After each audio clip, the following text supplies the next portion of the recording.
A misteriosa Ordem do Tozão de Ouro. Por Vitor Manuel Adrião. A Ordem do Tozão de Ouro teve o desígnio secreto de restabelecer os laços iniciáticos entre o Ocidente e o Oriente, rompidos pela destruição da Ordem do Templo, segundo o tradicionalista René Allo. Tal afirmação é corroborada por vários fatos que a história registra. O primeiro deles será o de estarem presentes no momento da fundação desta ordem vários nobres belgas e francos que andaram de ligações íntimas com a antiga milícia templária, abolida em 1312, afirmando o diploma de constituição desta ordem que se destinava a honrar os antigos cavaleiros que por seus altos e nobres feitos mereciam ser recomendados, que não deixa de ser uma referência clara, apesar de encapotada, aos primitivos cavaleiros templários. O outro facto revela a aproximação da religião cristã dos cavaleiros do Velocino, Velho ou Tozão de Ouro às ideias heterodoxas e mesmo herméticas das religiões judaica e islâmica, o que poderá interpretar-se como um restabelecimento dos laços iniciáticos ou espirituais entre o Ocidente e o Oriente. No dia 10 de janeiro de 1429, para celebrar o seu casamento com a infanta Dona Isabel de Portugal, filha do rei Dom João I, o Duque de Borgonha, Filipe III, o Bom, fundou esta ordem de cavalaria do Tozão de Ouro em reverência à Santa Virgem Maria e ao bem-aventurado apóstolo Santo André, segundo o diploma de constituição da mesma.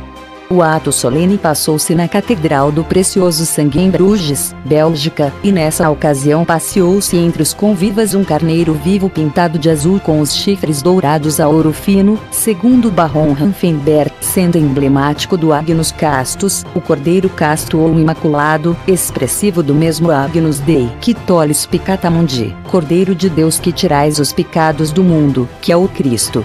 A Ordem do Tozão de Ouro chegou a ter 22 capítulos gerais antes de aos poucos se converter no que hoje é, exclusivamente honorífica, despossuída de qualquer significado e finalidade espiritual ou iniciática, o que começou a registrar-se após a morte de Carlos II de Espanha, 1661-1700, e a consequente Guerra da Sucessão Espanhola, quando a ordem dividiu-se em duas até a atualidade. A facção espanhola e a facção austríaca, cada uma reclamando para si a legitimidade histórica, fazendo uso comum da língua francesa. O atual rei Alberto II da Bélgica é um caso raro de ser cavaleiro de ambas as facções.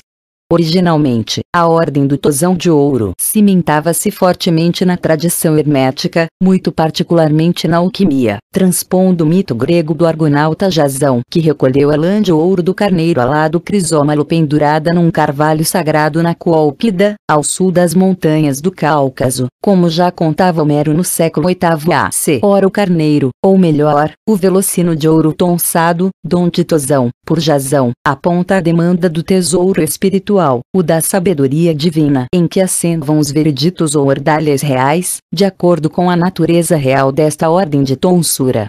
Jasão vem a ser tanto o ordalho quanto o alquimista ou adepto do fogo real capacitado a fabricar a pedra filosofal, ou seja, a atingir a quintessência da matéria e com ela a iluminar-se física e espiritualmente. Se o carvalho é indicativo do templo filosófico, que é o laboratório alquímico, Jasão é o protótipo do sábio iluminado, e posteriormente o mito de fundação da Ordem do Tozão de Ouro associaria esse herói grego à pessoa do próprio apóstolo Santo André, pondo os predicados mitológicos daquele neste que igualmente evangelizar o país onde Jasão estiver em busca do velocino, assim transformado em padroeiro dos alquimistas e construtores livres, enquanto Santa Maria seria associada à própria matéria-prima e o Cristo ao Cordeiro de Ouro expressivo da pedra filosofal. Já no século IX grego Suídas, no seu lexicon, propuseram a interpretação alquímica para Jasão. Em 1730, na Alemanha, Erd de Anaxágoras escreveu um tratado de alquimia que deu o título de Aurum Velos, Order Goldemis Vlies, e uns anos depois, em 1749, também na Alemanha, Hermann Fichtelde publicou, com o mesmo título, novo estudo sobre alquimia, nele expondo de modo preciso e sistemático o simbolismo alquímico do périplo de Jasão, com uma análise do conteúdo e significado hermético dos cenários próprios da Ordem do Tozão de Ouro. Segundo Cornelius Agripa, 1486-1535, Filipe, o Bom, teria criado a Ordem do Tozão de Ouro precisamente para honrar os santos mistérios alquímicos. O simbolismo de todo o ritual prescrito para os usos e cerimônias da Ordem é analisado por Fictult como dando melhor suporte ao testemunho de Agripa. De acordo com as primeiras ordenanças, a Ordem realizava anualmente o seu capítulo geral no dia de Santo André, 30 de novembro, em Dijon. A reunião decorria sob a evocação de Santa Maria e de Santo André. No primeiro dia das festas em que se traduzia a celebração do capítulo geral, na sua visita obrigatória ao soberano, os cavaleiros vestiam-se de púrpura, representando o segredo ou a afirmação da sua dignidade espiritual. No segundo dia, comemorando Santo André, vestiam-se de negro, expressando o nigredo ou cor original da matéria-prima. No terceiro dia, festejando o esplendor da Mãe de Deus, vestiam-se de branco, cor do albedo ou da purificação da alma. O vermelho, ou rubedo, era a cor comum do hábito usado nos outros dias do ano. Púrpura é a cor usada pelos penitentes que com jejum e oração se purificam, antes de iniciarem a sua participação em qualquer grande celebração de comunhão com o divino. Preparados, transformam-se durante a própria celebração. Começam com o negro, passa ao branco e finalmente ao vermelho. Esta é, precisamente, a sequência cronológica das cores do processo alquímico, a sequência de cores sempre afirmada para os mistérios sagrados da grande obra ou arte magna: o negro, o branco, o vermelho, nigredo, albedo, rubedo.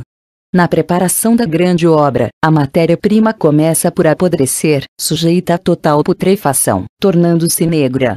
Com o calor a que é sujeita, de seguida torna-se branca, a cor da luz, da prata, da vida do caos que em si contém a matéria-prima. Sob a ação continuada do fogo secreto, simbolizado pelo carneiro, dos filósofos, o branco da perfeição torna-se vermelho, que empalidecendo num púrpura translúcido vem a assinalar a fábrica final da pedra filosófica.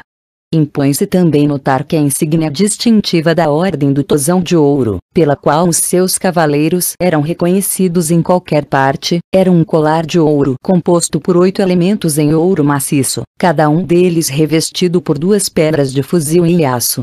Dele pendia o sinal da Ordem, uma medalha revestida de um velo de ouro com a divisa do mestre.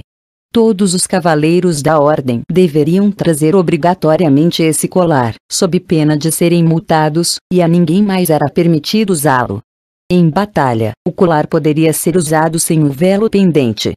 Quando danificado, deveria ser prontamente reparado pelo ourives, e durante o tempo da reparação o cavaleiro estava dispensado do seu uso, sem pena de multa. O referido colar não devia ser adornado com quaisquer outras joias nem ornamentos, nem podia ser vendido, dado ou alienado, fosse qual fosse a necessidade ou causa. Se algum dos cavaleiros o perdesse, deveria arranjar outro às suas expensas.